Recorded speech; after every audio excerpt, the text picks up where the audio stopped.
Gostaria de fazer uma reflexão com vocês. Aqueles que estão aí na faixa de entre 50 e 60 anos, ou mais, provavelmente viveram e conseguiram ver dois ambientes bem distintos de pais. Duas posturas bem antagônicas, bem diferentes, bem distantes. Os mais antigos viam com frequência pais extremamente rudes, às vezes até mesmo violentos, que usavam um rigor na força para corrigir seus filhos, e muitos tiveram membros de seu corpo quebrado pelo rigor de seus pais. Muitos tiveram que parar em postos de saúde, hospitais, por agressões por pais que, por não entender o comportamento de seus filhos, usavam uma agressividade excessiva. Talvez você lembre de alguns amigos seus que sofriam, certo, de episódios como esse. Nós também tivemos, ou estamos tendo hoje, a outra ponta dessa corda, pais omissos, que não usam basicamente força nenhuma e que permitem que seus filhos muitas vezes tenham o controle de coisas cujas quais eles não deveriam ter. E nós que estamos no meio disso tudo, não concordamos nem com aquilo que passou, com aquela violência extrema, certo? Que o rigor inevitavelmente corrigiu muita gente, mas também estragou e prejudicou e traumatizou tantas pessoas. Mas você via muito mais respeito, muito mais obediência no rigor excessivo, ainda que não concordemos com isso. Mas hoje vemos o excesso de liberdade, fazendo com que algumas crianças, mesmo que pequenas, sejam vistas no ambiente de adulto de uma forma bem ruim. Tem crianças que, em ambiente coletivo, se comportam de uma forma tão desagradável que boa parte dos adultos não gostariam que elas estivessem presentes, porque não conseguem entender teor de barulho, não conseguem entender que o protocolo daquele ambiente não permite tanta movimentação. E alguns pais fingem que não estão vendo, e tem muitos filhos que os pais não devem ou não querem educar, que na verdade quem não deve ou não quer ou não pretende educar seus filhos, já que para que eles não reconheçam a diferença entre o ambiente de casa e o ambiente coletivo, talvez nem sequer deveria levá-los. Você vai fazer algumas viagens, por exemplo, alguns resorts no Caribe, por exemplo.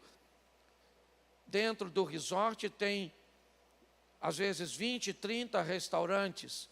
E 15 restaurantes, eles são a réplica dos outros 15.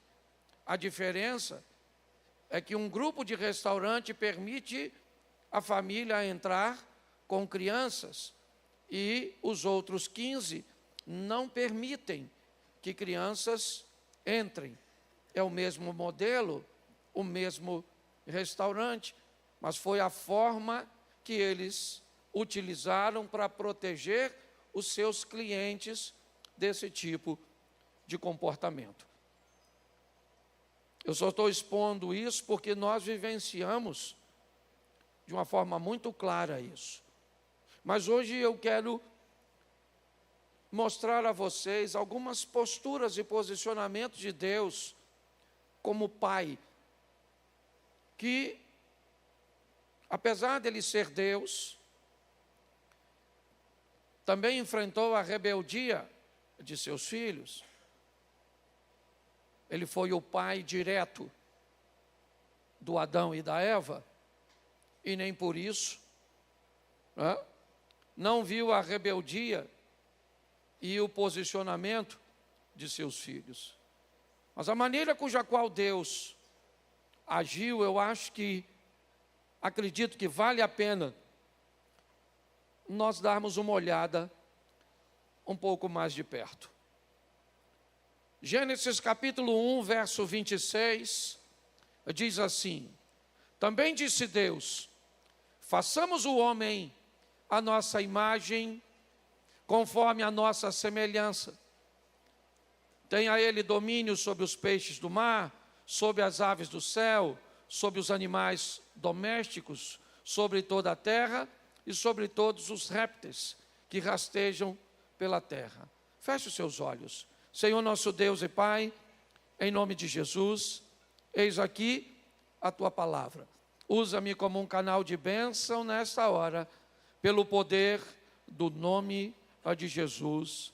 Amém. Glória a Deus. Amém. Isso. Eu quero ressaltar neste versículo a paternidade de Deus, colocando em seus filhos coisas que os tornam semelhante a Ele. Façamos o homem, ou seja, vamos fazer nossos filhos, é o que esse texto está dizendo, e esses filhos serão a nossa semelhança. Quem olhar para essas crianças, quem olhar para esses filhos, conseguirão enxergar neles características de seus pais. Isso é algo que põe sobre um pai um nível altíssimo de responsabilidade. A proposta é, onde quer que essa criança ande, onde quer que esse adolescente, que esse jovem, que esse adulto, seja ele um homem, seja ele uma mulher, um menino ou uma menina, e ele vai carregar as características de seu pai. Nós vamos colocar nele a nossa imagem, vamos colocar nele, imprimir nele a nossa semelhança. É isso. Isso vai requerer um alto nível de responsabilidade, de dedicação e de cuidado. Talvez por isso, a Bíblia diz, ensina a criança, o menino, o caminho que ele deve andar.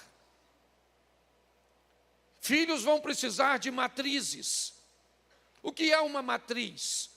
É aquilo que chega primeiro.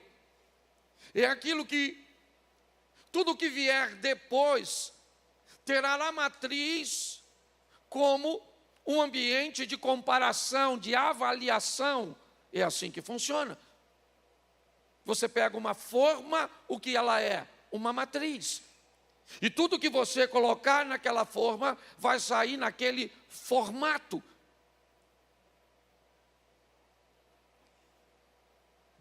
Nós estávamos fazendo esse teto aqui. E eu estava aqui ajudando a cortar essas luminárias, o buraco para essas luminárias. E aí eu fiz uma matriz para cortar.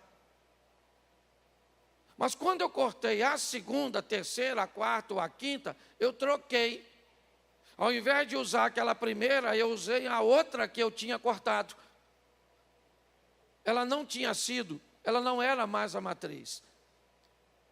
E quando eu fiz isso, eu acho que eu perdi quase umas 10 placas dessa. O buraco parecia o mesmo, mas à medida que eu fui cortando, inevitavelmente, certo?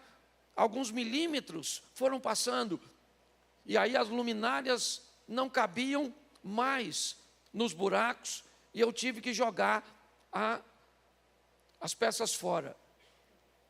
O que a Bíblia está nos dizendo é que nós temos um período para imprimir nos nossos filhos matrizes sobre aquilo que nós consideramos relevantes e importantes. Porque sabemos que não vamos poder estar com eles o tempo inteiro. Sabemos que ele vai precisar viver uma vida fora da minha presença. Que ele receberá a influência de vocabulários, de pensamentos, de exemplos na escola, na rua, na televisão, em diversos lugares. E tudo que ele enxergar, ele vai comparar com a primeira informação que ele recebeu. Tudo que ele olhar vai ser colocado sobre a matriz. Então tem algumas coisas que são importantíssimas e inegociáveis para nós. Qual é a matriz que o nosso filho vai levar de casa sobre fé? Não dê nenhuma a ele. Não dê. Deixe ele escolher a matriz sobre fé. Não dê nenhuma informação a ele ou matriz sobre sexualidade. Não dê. Não dê nenhuma matriz para ele sobre respeito ao próximo. Mande seu filho para a escola limpo, vazio. E observe depois com que tipo de comportamento ele volta para casa. E tente agora ensinar o que você acredita sobre aquele assunto. Tente. Comece a dizer para ele não olhar ou não usar aquele vocabulário. Diga para ele não se comportar daquele jeito. Tente. Tente fazer e você vai descobrir que alguém colocou na mente do seu filho algo sobre aquele assunto primeiro que você. E agora tudo que você ensina sobre aquele tema, sobre aquela pauta, aquela criança coloca sobre o que a escola, um amigo, a internet, um influencer, certo? Colocou no teu filho e você vai ver o quão desafiador. Você vai começar a notar que teu filho tem características, ele tem comportamentos, que alguém vai dizer assim, pô, nem parece filho do Abner. Pô, quem é teu pai, garoto? Pô, teu pai é fulano? Pô, tá de brincadeira. Pô, eu não acredito que você é filho de ciclano, porque você em nada se parece com ele. Então, inevitavelmente, a responsabilidade de um pai, e hoje eu vou falar só para pai mesmo, é pôr em seus filhos características dele. É as pessoas olharem para os filhos, certo? E dizer, pô, esse cara aí é filho de fulano. De quem você é filho, garoto?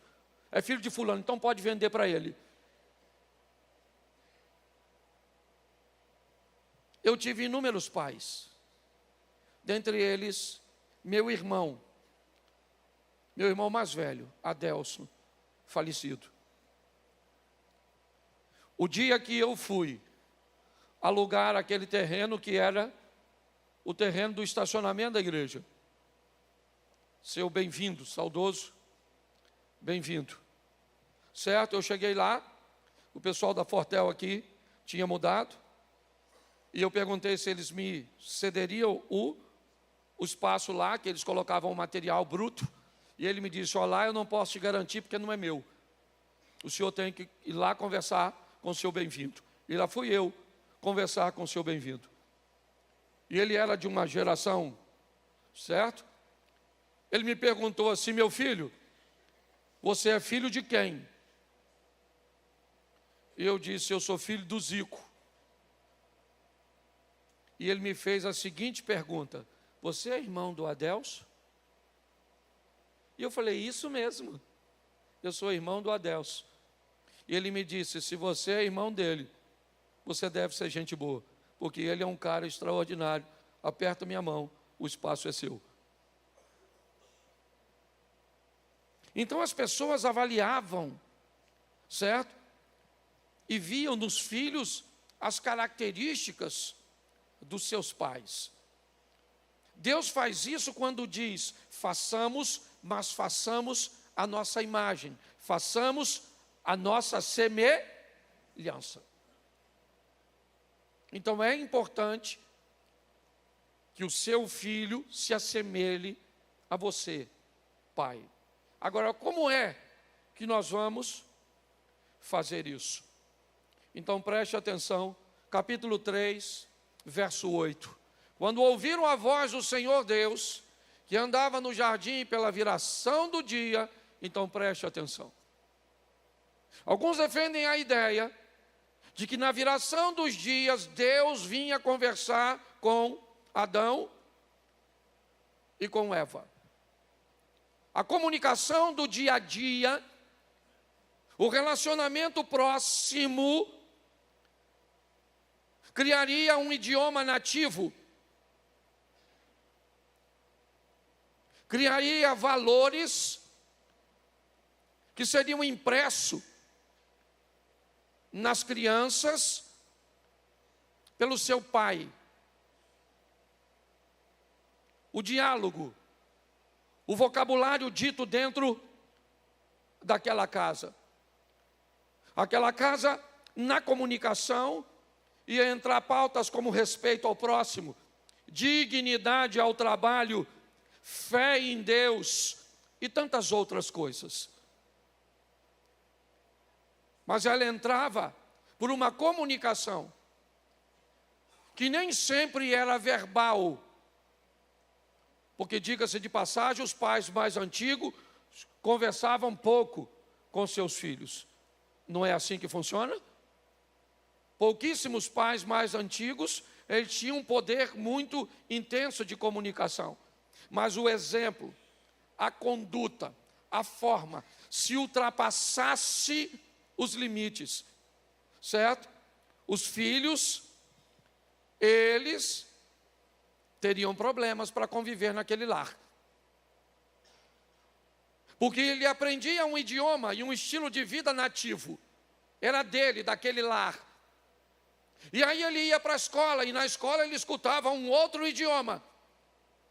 Aí ele ia brincar com os amigos ele aprendia outras brincadeiras, outras formas.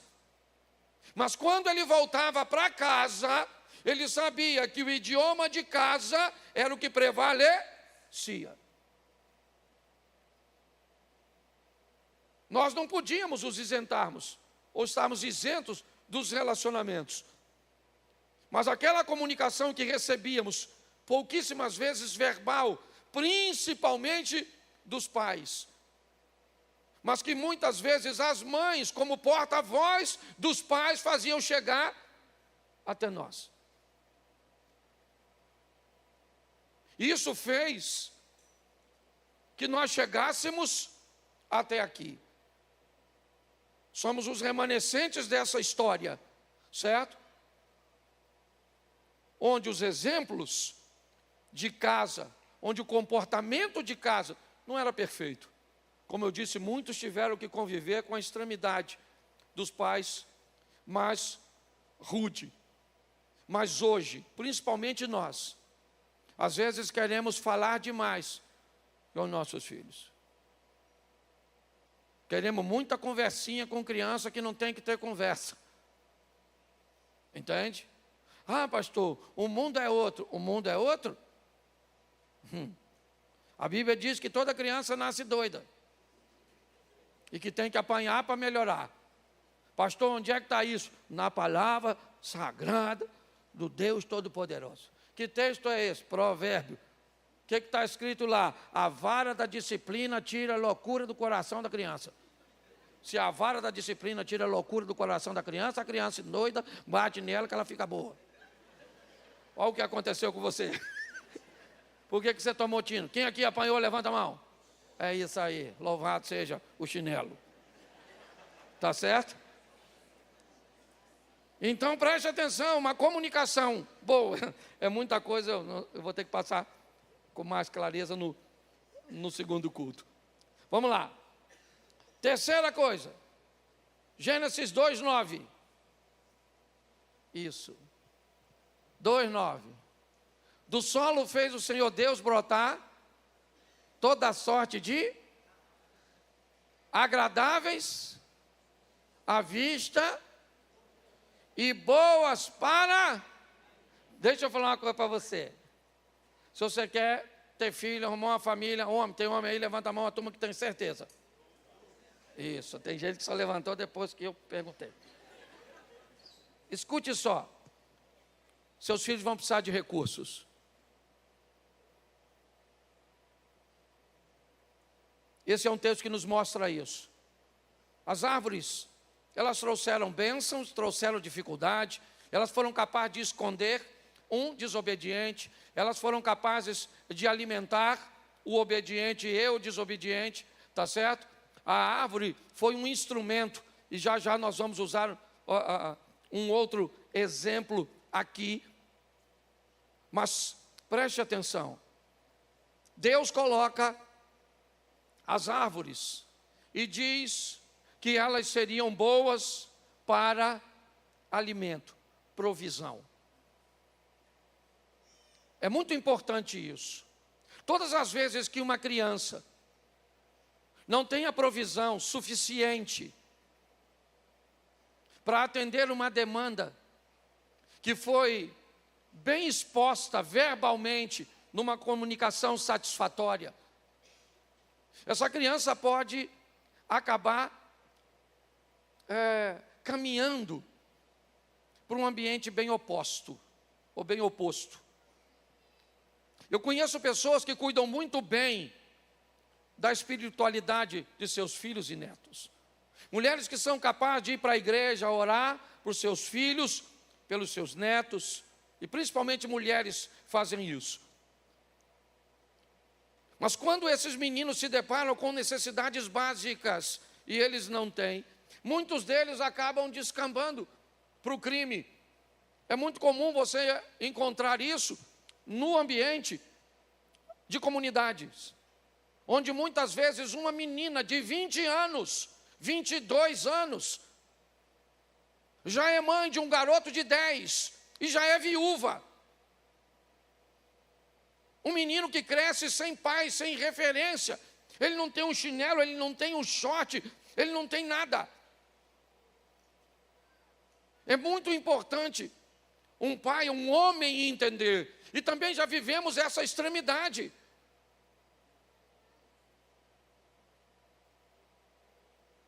Já vivemos um homem, ouvimos um pai que controlava tudo e vemos hoje um pai que não quer controlar nada. Os recursos são importantíssimos para que uma criança viva bem. Um filho tem que ter característica de seus pais ou de seu pai. Um filho tem que viver debaixo de uma comunicação, seja ela verbal ou não verbal. E um filho tem que ver seu pai trazer recursos para casa. Parece uma visão machista, mas não é. É algo extremamente importante. Mas presta atenção como Deus fez. Ele colocou a árvore no jardim. Ele colocou o fruto na árvore, mas quem colheu do fruto, e o texto é bem claro, o homem foi designado a lavrar e a cuidar daquilo. Ou seja, o próprio Deus vai dar aos seus filhos condições de ter, mas cabe a eles cuidar e fazer por onde.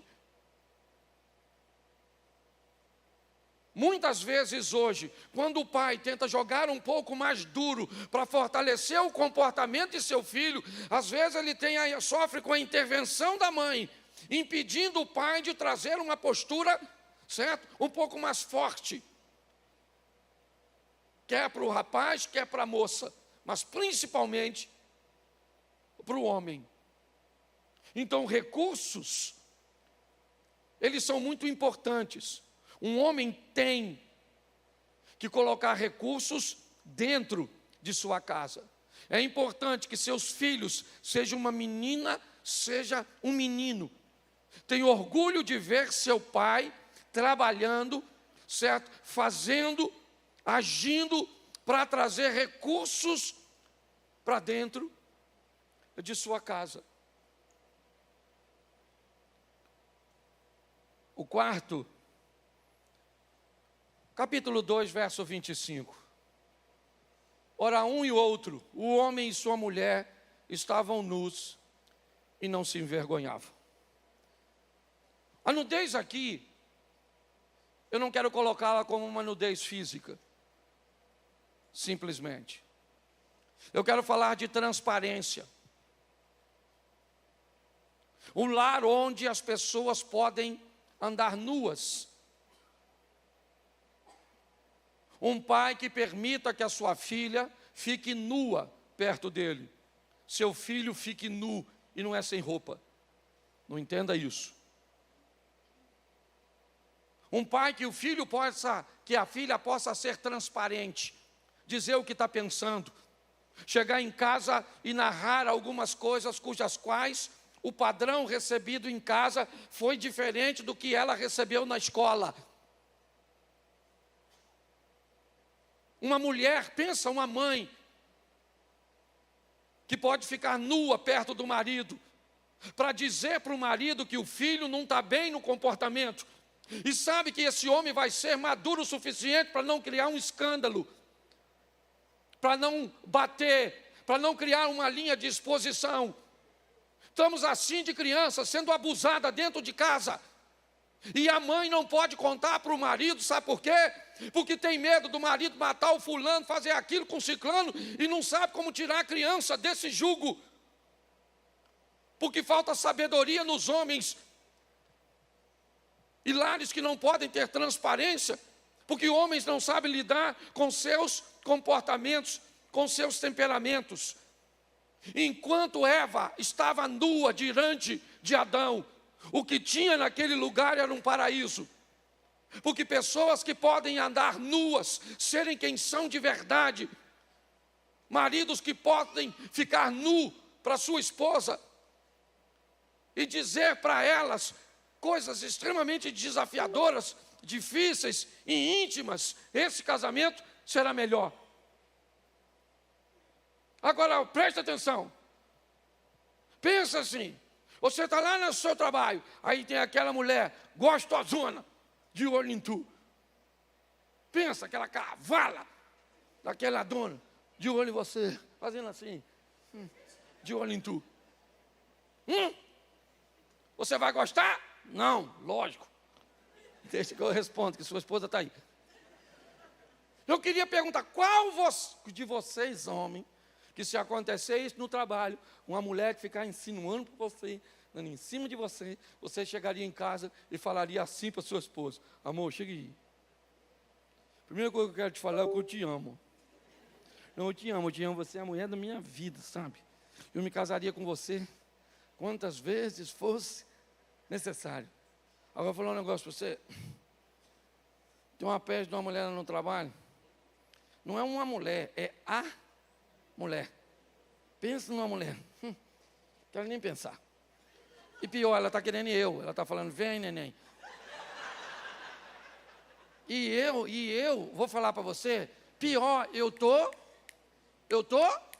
gostando. Então, agora, eu te amo, hein?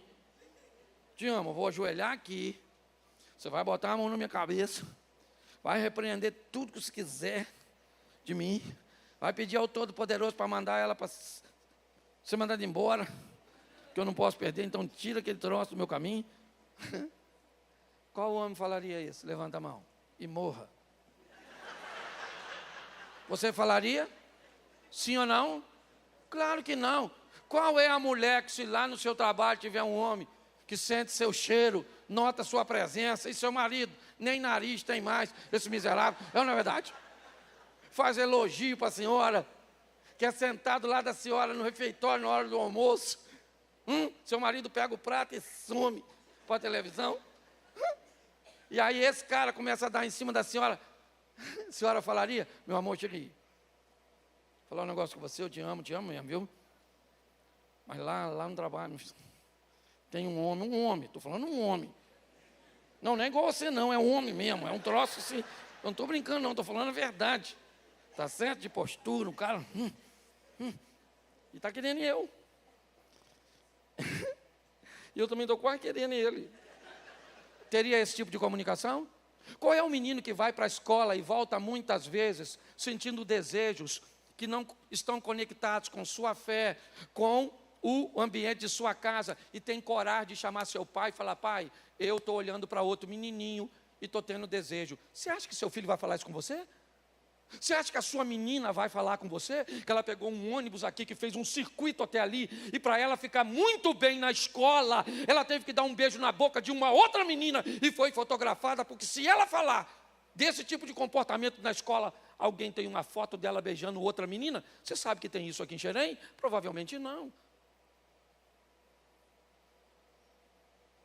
Nudez. Um ambiente de transparência dentro de casa, onde uma sogra pode dizer para a nora, porque isso é muito amplo, sabe? Falar do medo de perder o menino, de perder seu filho, que ela ama tanto, agora por uma outra mulher. Que sogra que teria coragem de dizer: minha filha, você é uma pessoa sensacional, você é uma menina boa, eu gosto de você, mas eu estou com medo desgraçado de perder esse menino meu. Ele vai casar. Deixa eu explicar a você como é que funciona. O homem que eu queria que fosse embora vai ficar. E o homem que eu queria que ficasse, você está levando. Seria mais fácil, seria engraçado, você está rindo disso, sim ou não? Mas não tem transparência. A mulher não tem liberdade de ficar nua perante o marido não tem liberdade, o pai não tem liberdade para ficar nu na frente do filho, o filho na frente do pai. O texto diz aqui: e eles estavam nus, e quanto estiveram nus, o que tinha naquele lugar eram para até Eva começar a se vestir. Ô pastor, o senhor está louco? O texto que diz que ela recebe uma roupa é lá na frente, depois do pecado, sim ou não? Sim ou não? Isso, mas eu não estou falando de vestimenta física. Eu estou falando daquela árvore que Eva tinha desejo e não deveria ter, mas tinha. Ela deveria ter, mas tinha. E deixa eu explicar uma coisa para você, engraçadinho. Desejo normalmente não é para desaparecer, ele é para ser sufocado, reprimido, quando o desejo é desobediência dos valores e princípios de Deus. Ah, pastor, eu nunca deixei de sentir, e nem vai, irmão. O que você vai aprender a controlar. Então aqui hoje eu quero falar para pais: promova a nudez dentro da sua casa. Seja um homem cujo qual seu filho, sua filha, possa falar com você de forma aberta. Lógico que dentro de uma linguagem deles. Se você notar que às vezes a conversa é muito íntima, é uma coisa, certo, que pode amanhã gerar um problema para você, chame sua esposa. Vai conversar com sua filha sobre determinadas coisas, ela quer se abrir, tem uma conversa em particular com a sua esposa, diz: olha, fulano está querendo conversar comigo, mas é uma conversa tão íntima que eu preciso que estejam nós dois, tá bom? Então qualquer coisa que nós ouvimos, nós vamos depois debatermos, mas na presença dela, nós vamos tratar de forma, certo, extremamente amigável, para continuarmos com a nudez, com a transparência.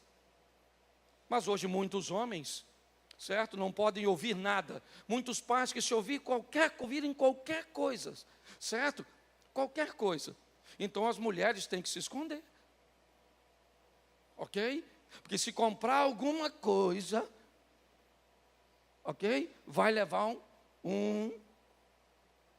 uma disciplina boa. Então o que a mulher faz? Acha 20 na calça. Vamos esconder, se ele não notar. nós surrupia os 20. E quando o cara bebe, aí é mole, né? Se o cara chapou, mete a mão, põe tudo, cadê o dinheiro? Que dinheiro? A cachaça levou. Não, se você já bebeu, já dormiu com 100 e acordou negativo. Não, você sabe o que eu estou falando, cachaceiro. Tá certo? Ok? Nudez, transpa. Então seja um pai que seu filho possa ficar nu perante você, falando, certo? De forma clara e transparente. Vamos lá para o ponto 5, Gênesis 2, 17. Mas da árvore do conhecimento do bem e do mal, não, porque no dia em que dela comerdes, certamente morrerás. Presta atenção, porque se o pai não colocar limites, esse negócio não vai terminar bem. O que era a árvore? Era o limite. Até onde o homem poderia ir. Até onde o filho poderia ir. Mas pastor, o senhor não acha que aquela árvore não deveria estar lá? Eu acho que deveria. Porque a única forma de você saber se alguém é obediente ou te ama de verdade é dar a ela liberdade. É assim que funciona. Quer saber se o passarinho gosta de você de verdade? Abra a porta da gaiola. E se ele permanecer mesmo com a porta aberta, o passarinho realmente gosta de você. Porque a única forma, certo, de saber se um filho é obediente de verdade, eu costumo dizer o seguinte: quando eu estou perto de você, você sabe quem eu sou. Quando eu estou longe de você, eu descubro quem você é. É assim que funciona. Quando eu estou perto de você, você vai olhar e vai saber quem eu sou. Você vai lidar com as minhas coisas boas, minhas virtudes, vai lidar com os meus defeitos. Mas o dia que eu sair de perto e você começa a se relacionar com outras pessoas, quando eu voltar, eu vou descobrir quem você é. É assim que funciona. A árvore do conhecimento era um limite. E um limite que não poderia ser ultrapassado. Porque o pai disse: no dia em que dela comerdes, certamente morrerás. Se nós somos o que somos hoje, somos por causa dos limites impostos pelos nossos educadores. Boa parte do que somos hoje foram impressos em nós por nossos professores. Quem teve uma professora brava aqui, levanta a mão. É isso aí. Outra coisa que nos trouxeram até onde estamos, vizinho dedo duro, quem tinha? Isso aí. É ou não é? E outra coisa, na nossa casa tinha uma voz passiva e uma ativa. Normalmente a passiva era da mãe. Uma voz que se tornava comum: vai tomar banho, vai tomar banho, vai tomar banho, menino, vai tomar banho, menino. Vai tomar banho, seu pai está chegando, vai tomar banho, vai tomar banho. E quando o pai chegava? José, já falei que esse menino vai tomar banho, esse menino não toma banho de jeito nenhum. O que José falava?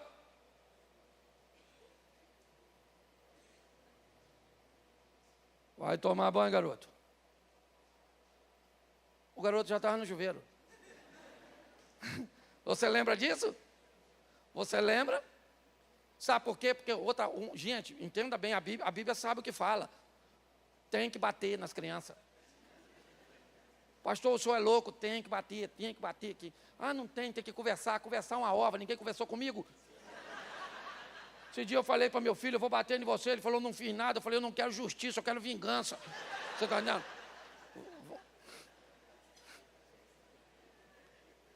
Você está rindo, mas o assunto é sério. Ok? Limite, umas crianças sem limite. E uns pais: eu vou aí. Ah, menino, se eu for aí... A criança pensa, nossa, se vier aqui... Vem aqui vai fazer o quê? Eu ligo para o conselho tutelar, ela vai presa. Se prender seu filho, menino, antes dele chegar lá, já voltam para devolver. Toma. Tiramos toda a denúncia. Ninguém quer essas garotas assim, não. Você está rindo, mas o assunto é sério. Então, tinha limite, tinha ou não tinha? Tinha. Dormia na casa dos outros? Claro que não. Lembra, você chegava com... Quem é daquela época? Chegou em casa, a mãe ia na mochila. Isso é para quem tinha, porque quem tinha mochila era rico. Nós tínhamos sacola de arroz de 5 quilos. Quem aqui levava os cadernos na escola? Levanta a mão, que tem gente que não sabe o que é isso não, levanta. Isso, um bornal, isso aí. Certo? Botava na sacola e quando um amigo queria, assim, vandalizar sua mochila, feita de saco de jornal, ele pegava a unha e ia assim, ó. Aí fazia aquela trenzinha assim, ó. Aí você tinha que ir para casa, trocar de mochila, mas dava para trocar com muita facilidade. É ou não é? Quem aqui, um irmão ia na parte da manhã, com um quichute, e ele voltava e trocava no meio do caminho. Levanta a mão. Isso aí. Eu fui criado num ambiente que eu descobri que o pobre não troca de roupa, é a roupa que troca de pobre. Falei isso aqui ontem. Era ou não era? Mas a turma tinha limite. Respeitava a filha dos outros? Sim ou não? Sim. Mais velho, respeitava? Sim ou não? Isso. Limite. Tinha hora para chegar? Tinha hora para... Pastor, meu menino deve ser doente. Ele só dorme 1, 2 horas da manhã. Doente é a senhora e o senhor. Esse dia alguém veio pedir para me arrumar psicólogo para o filho. Eu falei, quantos anos tem seu filho? 5. Eu falei, minha senhora, eu tenho um psicólogo para a senhora quer? Toma vergonha na cara. Eu não estou te dizendo que tem criança doente. Doente é doente. Aí, remédio, terapia. Mas a maioria se vê com isso. Exemplo negativo. Então bate nessas crianças. Pastor, o senhor é doido. Sou doido, tá filmando? Bate. Pronto, falei. Tá certo? Estabelecer limites. É assim que funciona. Limite é bom, sim ou não? Sim. Mentiroso. É lógico que não é bom, mas tem que ter. É ou não é? Tem que ter hora para dormir, tem que ter hora... Ah, meu filho não levanta. Não levanta? Moe a cama dele. Com a água gelada, que eu quero ver se ele levanta ou não levanta. Pastor, o senhor está ensinando o quê? Vão assistir isso. Eu não faço mais, que eu não tenho. Então meus crimes estão tudo... Expirou. Prescreveu, já sou um, certo? Mas é assim, limite, Deus falou, se comer, vai morrer, vai ser expulso, sim ou não? Eles comeram? Comeram? E aí, o que aconteceu? Eles foram expulsos. Eu gosto desse exemplo, placa, lembra, já falei isso aqui, placa e... Me ajude aí aquilo que multa. Radar. São 2 modelos de pai. Tem o pai plaquinha. O que é um pai plaquinha? Você vai aqui, você vai pegar o sentido de Belo Horizonte. Aí está lá, 80 quilômetros. Você está com o seu BMW. Certo? 300 cavalos. Na placa de 80, você passa quanto?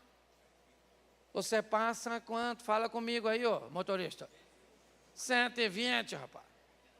Não! E a plaquinha? 80, você? Dane-se. 80. Olha o carrão cotou. 80. Aí chega no radar, o radar fala assim, aqui é 40, maluco. Você passa quanto no radar? Você não passa 120 não? Você passa quanto? Aí você freia. Você está com raiva, sim ou não? Mas você freia? Aí passa o radar, o que é que você faz? Aí quem aparece? A plaquinha, você faz o quê? Outra plaquinha, outra plaquinha, Aí vem o radar, Aí outra plaquinha. Parece ser Fórmula 1, sim ou não? Você obedece a placa? Você obedece quem? Por que você não obedece a placa? Porque ela não te pune. Eu não estou falando de violência, gente, estou falando de disciplina. Entendeu? É assim que funciona. Mas hoje, nós estamos tão longe dos nossos filhos, né? Tão longe. Você sai para trabalhar de manhã, ou de noite, encontra esse menino lá uma vez ou outra. Esse dia um cara encontrou o filho dele na sala, falou, quem é você, garoto?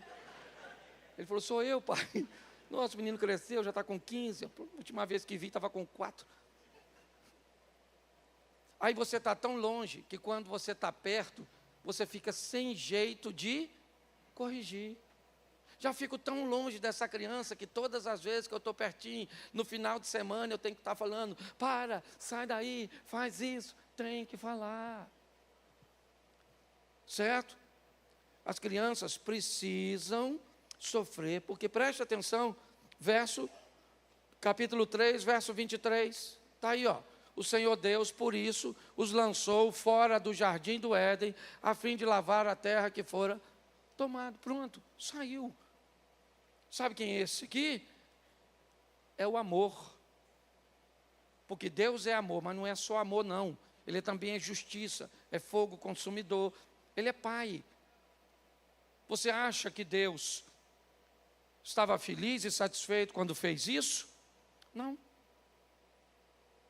Mas pastor, por que é que eles escolheram? Porque filho tem que ter direito de escolha. O que pai tem que ter é a sensação de dever cumprido. Assim como o filho também. Eu vejo esse cara aqui, esse cara é um exemplo para mim nisso. Sabe, como filho. Porque o dia que a mãe desse cara partir, ele sabe que não falta muito tempo para ela partir. Provavelmente ele é um dos únicos filhos que vai chorar muito pela saudade, mas não por não ter feito o que deveria fazer. É assim que funciona. Então, saiba de uma coisa, quando o teu filho for bem sucedido, vai valer toda a chinelada, todo o castigo, vai valer toda a rigidez. Agora, se ele fracassar, você pode ter certeza, certo? Que a liberdade que você deu para ele não vai ter sido nada. Deus colocou o homem para fora, é verdade. Ele seguiu basicamente um cronograma aqui. Fiz a minha semelhança, certo? A minha imagem. Conversei com ele e imprimi nele um idioma nativo, sabendo que ele ia lidar lá fora com outros comportamentos, mas esse deveria prevalecer. Dei a ele os recursos, mas também dei a ele a missão de tirar dos recursos que eu dei, certo? Com responsabilidade, ok? Para que ele tivesse uma vida própria. Dei a ele condições de estar nu diante de mim e diante das outras pessoas. Dei a ele os limites, certo? E ensinei aquilo que não deveria ser ultrapassado, porque se assim fosse, teriam que lidar com o resultado de suas escolhas. Sofreram a correção, a desobediência, é verdade. Mas o texto diz, e no último ponto, o pai. E vamos agora pular lá para Lucas 15, que o pai da parábola também é Deus, oferece ao filho a oportunidade da ficha cair e ele desejar voltar para casa. A melhor coisa que você pode fazer para o seu filho, papai, em primeiro lugar, é amar e respeitar a mãe dele. Nada é mais precioso para um filho do que ver uma mãe honrar o pai, um pai que honra a mãe. Eu posso lhe dizer isso, porque eu não tive. Muitas vezes eu chegava na casa de amigos, e aí ele ia sair comigo, e quando eu chegava, que ele ia sair, a mãe dele perguntava: comeu, meu filho? Vai botar numa camisa, meu filho? Que horas você vai voltar, meu filho? Quem é esse garoto que está indo com você, meu filho? Se você não voltar tal hora, filho, eu vou atrás de você. Se você não me obedecer quando seu pai chegar, eu vou contar para ele. Pois é. Vai escovar o dente, menino. Olha, para sair tem que comer primeiro. Eu não tive nada disso.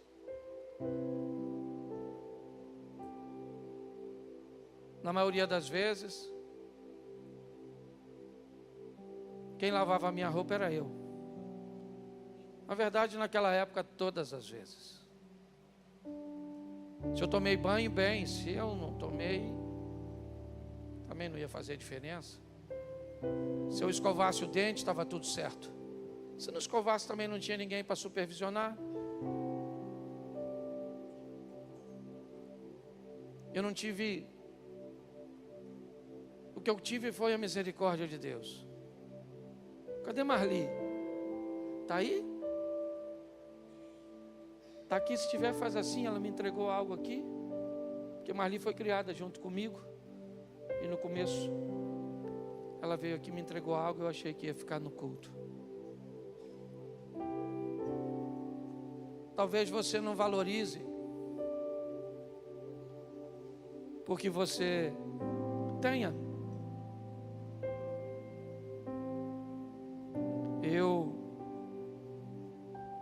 tive muita dificuldade para lidar com o casamento do meu filho mais velho, porque eu ainda levantei durante alguns meses para procurar ele na cama, com aquela sensação de que ele não tinha chegado. Cuidado com o que você faz com a mãe de seus filhos. São mensagens irreparáveis. Pergunte à sua filha se ela gostaria de se casar com um homem igual a você. Ou melhor, pergunte a você se você gostaria que sua filha casasse com um homem igual a você. Eu não tive nada disso. Me converti no Salmo, bota aí por favor, 27:10. Esse foi o Salmo que salvou minha vida. Salmo 27. Porque se meu pai e minha mãe me desampararem, o Senhor me acolherá. Foi aqui que eu descobri que eu podia sobreviver a uma vida sem as coisas mais preciosas que um ser humano pode ter depois de Deus: um pai e uma mãe. Esse texto, junto com o profeta que diz: pode uma mãe se esquecer de um filho que amamenta, mas ainda que ela venha esquecer, eu, o Senhor, jamais me esquecerei de ti. Presta atenção, vamos embora. Verso 11. Assim diz o Senhor. Quem diz? Leia aí, que eu não quero ler, não quero que vocês leiam, só para vocês guardar. Da sua?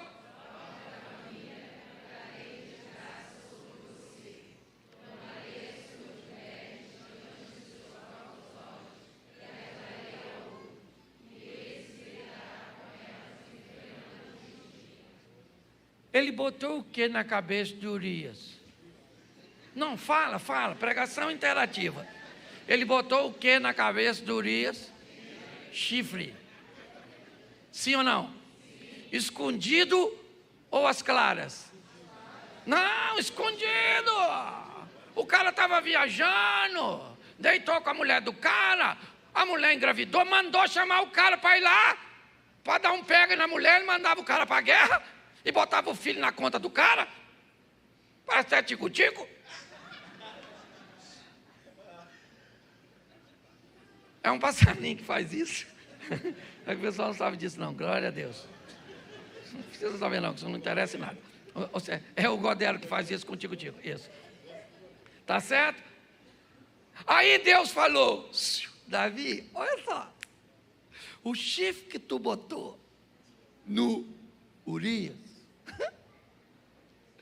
um amigão teu, na verdade foi o filho, vai pegar a tua mulher diante dos seus próprios e se deitará com ela. O cara montou uma tenda para botar chifre no pai. Pastor, nem sabia que a Bíblia falasse sangue de Jesus. Tem gente que até se benzeu agora. Pois é, isso é a desgraça que se abate sobre quem faz besteira, desonra o nome do, está lá, assim diz o Senhor, cara, da sua própria família trarei desgraça sobre você. Mas pastor, a Bíblia não diz que Deus perdoou Davi? Perdoou Davi, mas o que ele fez não o perdoou. É assim. E agora, você pensa que acabou? Você fez isso, mas eu o farei diante de todo Israel em plena luz. Vamos embora, meu filho, tem mais? Ó. Então Davi disse o quê? Disse o quê? Pequei contra o... Não, Deus é injusto, está fazendo isso por prazer. É claro que você está colhendo. Pequei contra o... E Natan respondeu, o Senhor...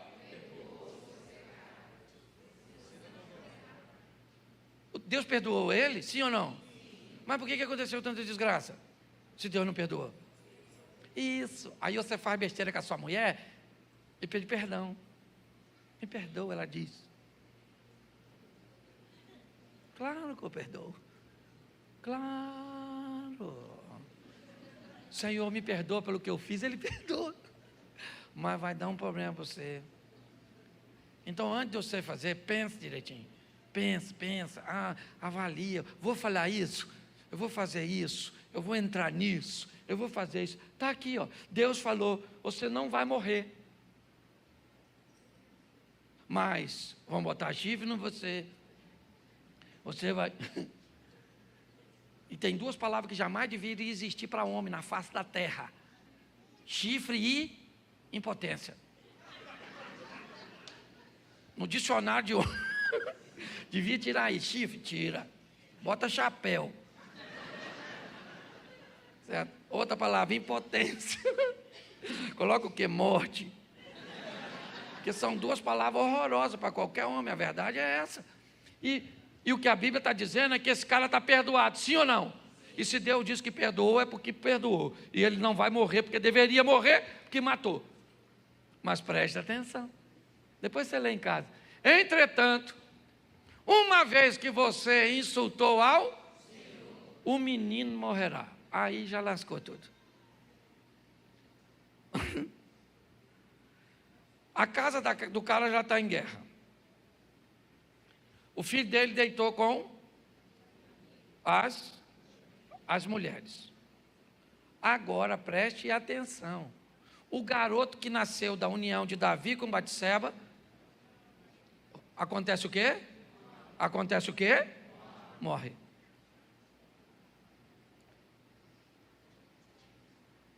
Bota o verso seguinte. Davi implorou a Deus em favor da criança. Ele jejuou e, entrando em casa, passou a noite deitado no chão. Preste atenção. Se tinha um cara que sabia o endereço de Deus, esse cara era Davi. Deus está dizendo a Davi o seguinte, depois você lê em uma outra tradução, essa é bem simples. Deus diz a Davi, ninguém, Davi, vai falar mal de mim por sua causa. Eu não quero ninguém falando mal do meu nome por causa do seu comportamento, porque você diz que anda comigo, porque você diz que é crente, porque você canta, porque você toca, porque você prega, porque você lidera, porque você diz que faz parte de uma igreja. Quando você diz isso, você diz que anda comigo, Davi. Então você coloca o meu nome com você e eu coloco o seu comigo. Deus está dizendo para Davi, se você não preza o seu, eu prezo o meu. E isso não vai ficar assim. Você não morre, mas seu filho morre. A espada vai estar na sua casa. Por quê, Davi? Porque se eu passo a mão na sua cabeça, eu dou direito a todo mundo de fazer a mesma coisa que você, então aprenda. O que Deus está dizendo, se eu estou corrigindo o rei, eu corrijo todos. Mas aí é que eu encontro o herói. Para mim, Davi não é herói porque matou Golias. Não, matou de longe uma pedrada. Chegou lá, o cara já estava caído, até eu ia. Apanhou a espada do cara, cortou a cabeça. Levantou, levou a cabeça. Mas quando eu vejo o que ele faz, só no verso 20 desse mesmo texto, esse cara vira meu herói. O filho dele acaba de morrer. E olha a postura que ele toma. Olha como Davi se comporta. Não tem gigante, não tem profeta, não tem nada. O que tem é um menino morto. E ele sabe que o menino está morto por culpa dele. Quando Deus diz para ele, você não vai morrer, e o menino morre, o que Deus está dizendo para Davi é, esse menino morreu por sua causa, no seu lugar. Entretanto, olha o que ele faz. Eu não gosto muito dessa tradução, mas ela diz, você tem outra aí para mim? Então coloca, isso. Então Davi se levantou, repita comigo, se levantou. Se lavou, se ungiu, se vestiu, adorou e comeu. Preste atenção, depressão, ansiedade, estresse, você tem problema disso? Pega esse texto, marca ele aí. Pastor, por quê? Porque esse camarada agora tem tudo, ele tem 7 dias que não come e não toma banho, ele está de jejum, só está bebendo água. Ele está pedindo a Deus para salvar seu filho. No 7º dia o menino morre. E o impacto dessa notícia, ele já estava no chão, literalmente no chão, com a boca no pó. Mas agora é sua alma que corre o risco de ir para o chão. São suas emoções que correm o risco de perecer. E é nesse momento que esse cara vira valente. É nesse momento que ele recebe a força do Senhor. É nesse momento que aquele óleo que foi derramado na presença dos irmãos fazem diferença, ou faz diferença. O que eu vejo Davi ao se deitar com Batseba é um homem comum. como qualquer outro homem, enfrentando suas fraquezas. Que para você pode não ser sexo, pode ser fofoca. Pode não ser fofoca, pode ser dinheiro. Pode não ser dinheiro, pode ser pornografia, pode não ser pornô, não sei. Mas todos nós temos as nossas fraquezas. Mas quando eu olho esse camarada, tendo tudo para ficar prostrado e se levanta, ele vira meu herói. E ele se levantou. Quando? Quando disseram que o filho morreu. Mas não é agora que é a hora de chorar? Para ele não. Para Davi ele tinha que chorar, reclamar, buscar enquanto o menino está vivo. Mas se o menino morreu, se cumpriu aquilo que Deus disse que faria. Davi não esperava isso.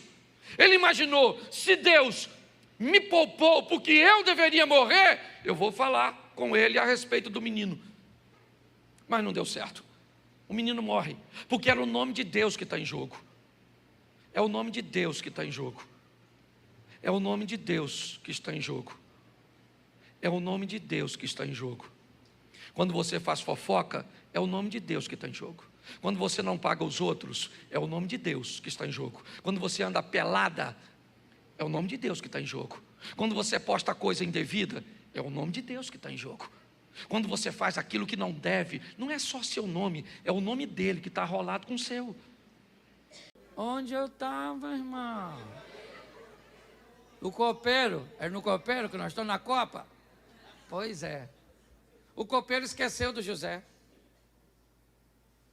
Esqueceu. Mas pastor, como ele pode esquecer de um cara igual José? Pois é, querido. Como é que as pessoas podem esquecer o que você fez? Como é que as pessoas podem ser ingratas com você? Foi isso que aconteceu? E que atingiu você? Aconteceu com ele também. Ele viveu injustiça, você também? É isso? Ele teve que ser retirado de um ambiente de conforto, você também? É isso? Agora o camarada que ele ajudou, esquece dele depois de 3 dias. Quase 2 anos depois, o cara lembra, quando o faraó sonha. O faraó falou, preciso de alguém para interpretar o sonho. O copeiro falou, cara, caraca, o Zé, rapaz, lembrei agora. Poxa. Agora o José vem. Por que o copeiro não lembrou dele antes? Porque não podia, gente. Uma das piores coisas que pode acontecer na sua vida é queimar etapa. Quando você queima uma etapa, você pode chegar na próxima e não estar preparado. José percorreu todo o caminho. Havia uma direção nas estrelas. E a direção empurrava para o governo do Egito. Que governo é esse? Um governo que seria nos tempos bons do sol, nos tempos ruins da lua. Eu tenho falado o tempo inteiro disso. Porque todo dia você levanta para viver um dia de sol ou um dia de escuridão. E seja qual for o ambiente, o momento, vai pedir você 2 coisas: estrelas e governo. Direção e governo. José agora está naquele ambiente. É levado lá para fora no momento certo, para conversar com o homem mais poderoso do Egito. Que tem uma demanda, que ninguém pode resolver, e que José resolve. Você anda fazendo cursinho aí de coach, você gosta dessa linha? Segura essa aqui. José, eu ouvi dizer que você interpreta sonhos. Então eu quero, me diga, o que são 7 vacas gordas e magras, 7 espigas cheias e vazias? Me diga o que é. José disse, 7 anos de prosperidade, 7 anos de escassez. É isso que significa. Beleza, José, você já cumpriu o seu propósito. Você já identificou meu problema. Eu tenho um problema de um período bom e um ruim. Só que o José disse, só um minutinho. Parece que já terminou o que você me pediu, mas não terminou o que eu vim nesse mundo para fazer. Eu não vim aqui para identificar um problema, eu vim aqui para resolver. Porque sua vida não muda quando você descobre um erro. Sua vida muda quando você descobre uma solução. Quando ele diz o que o cara não pediu, ele entrou na brecha. Quando ele diz, arruma um homem, alguém que seja capaz de remodelar seu plantio, remodelar seu armazenamento, remodelar sua colheita, remodelar seu comércio. E sabe o que me encanta? É que a gestão de um crente, chamado José, beneficiou todo o Egito e todas as nações. José governou, não foi para crente, não foi para trazer seu clãzinho de lá, com menos de 100 pessoas, e se estabelecer em Gósen. Não, ele administrou para egípcio, ele administrou para todas as vizinhanças do Egito, que se ele não tivesse lá, elas teriam morrido de fome. Mas o que mais me encanta é a hora do sonho. 42. A hora que ele está em pé, depois, talvez, de quase 10 anos, entre os 7 anos de prosperidade e os primeiros 3,5 de escassez, que ele está em pé, vestido como egípcio, falando a língua dos egípcios. E agora o sonho vai virar realidade. Lá vem seus irmãos. E seus irmãos se curvam diante do José. Gente, Gênesis 37 diz, os molhos se curvam diante do molho de José, mas não diz o que José vai fazer quando os molhos se curvam. Eu achei algo extraordinário quando a Aline veio falar aqui. E ela disse algo poderosíssimo. Deus não te dá vitória para você esfregar na cara dos outros.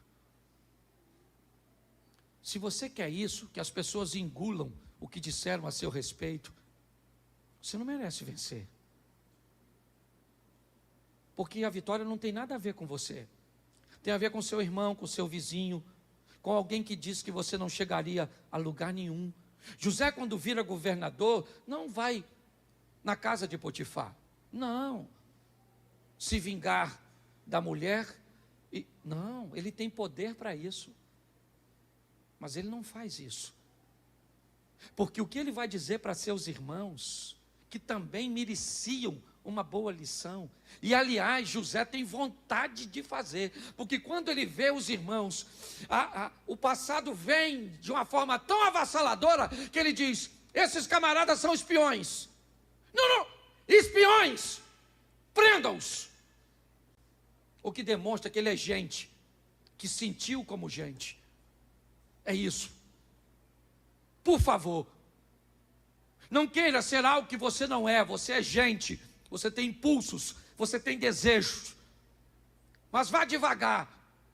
Se José pudesse, teria matá-los, mas não matou, mandou prender, e 3 dias foram suficientes para que ele estabilizasse suas emoções,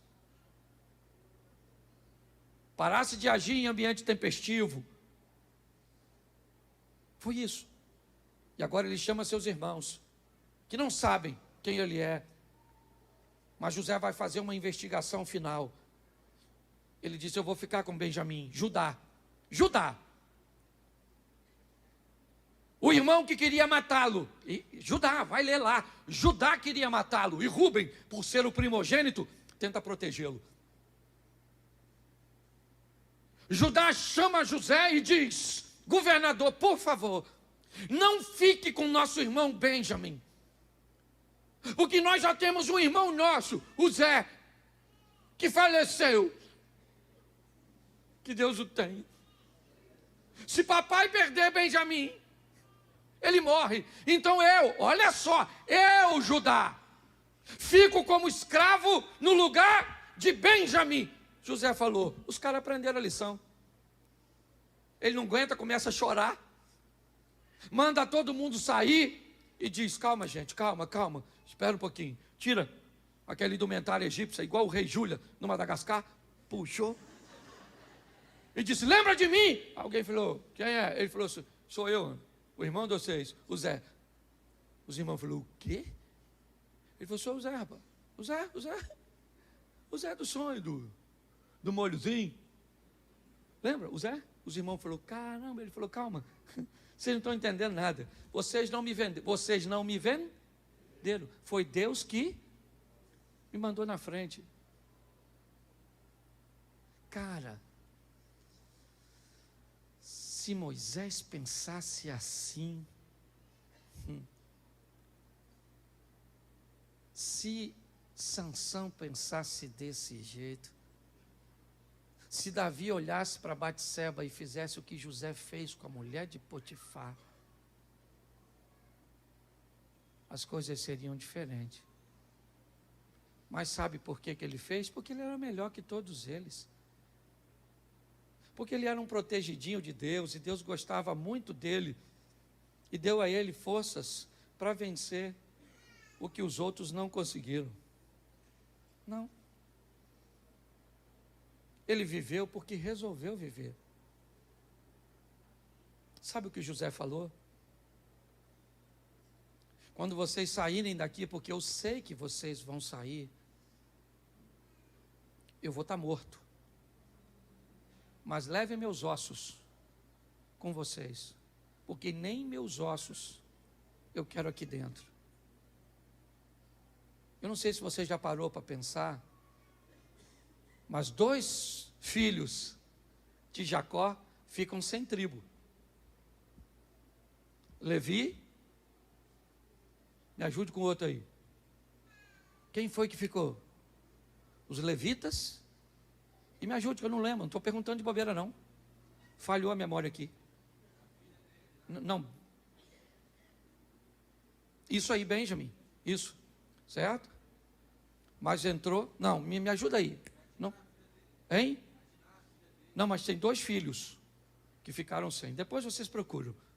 Mas entraram os 2 filhos de José. Efraim e Manassés. Um eu sei que é Levi, agora eu não lembro quem é o outro de Jacó. O cara botou os 2 filhos nas 12 tribos. É só para você entender. Pastor, o que isso tem buscado falar para a gente? Vida. A vida está te esperando com vida, com ações. É isso. Esse cara viveu coisas extraordinárias. Não foram fáceis. Se você notar, os irmãos de José voltam para a vida dele. Os mesmos caras que Deus tirou lá atrás, agora cabe na vida dele. Muitas vezes, a vida te tira de perto de pessoas que não cabem para você naquele momento, mas depois cabe lá na frente. É outro momento da sua vida. A sua vida está esperando por você.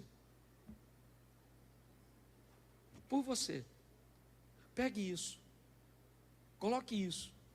E você vai ver que aí o capítulo 42 vai chegar. José, pois, era governador. Por quê? Porque sonhou com sol e lua, astros de governo. Porque seguiu as estrelas. Qual era? O caminho.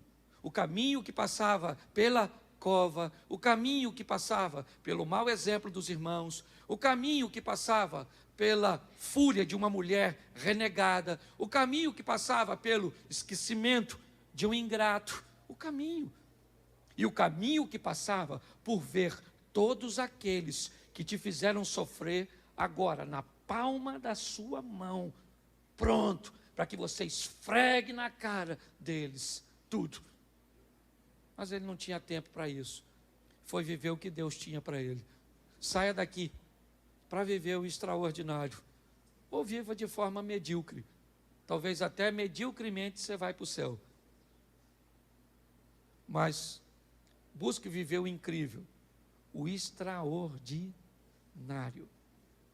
Eu vou fechar falando algo aqui com vocês. Até passei do horário, não sou muito de passar nesse primeiro culto, mas escute só. Tem 6 meses que eu estou tentando, um pouquinho menos eu estou atrapalhando essa mulher, dividindo um carro com ela. Eu vendi 2 carros para tentar comprar um. E quase 7 meses com essas questões da China, para conseguir um chip para liberar o carro. O carro foi liberado essa semana, mas faltava 59 mil reais para quitar o carro. Eu já estou pagando a prestação de um carro que eu comprei para a gente. E eu falei com Deus: Senhor, não vou falar que não tem condições, mas falei: Deus. E essa semana, um camarada me deu uma oferta para pagar o carro. Eu vou falar uma coisa para você.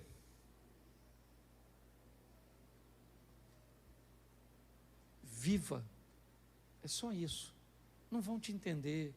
Vão querer que você faça o que eles fariam. Vão querer que você pense o que eles pensam. Vão querer que você haja como eles agem. Faça o que Deus tem colocado no seu coração. E veja, não é dinheiro. Não, gente. Se tivesse fracionado, a turma sabe, eu ia conseguir pagar. Lógico que ia. Estou reclamando, o senhor não me engana que não. Eu estou mostrando a você o que Deus é capaz de fazer. Com alguém que não tem vínculo nenhum, basicamente, comigo.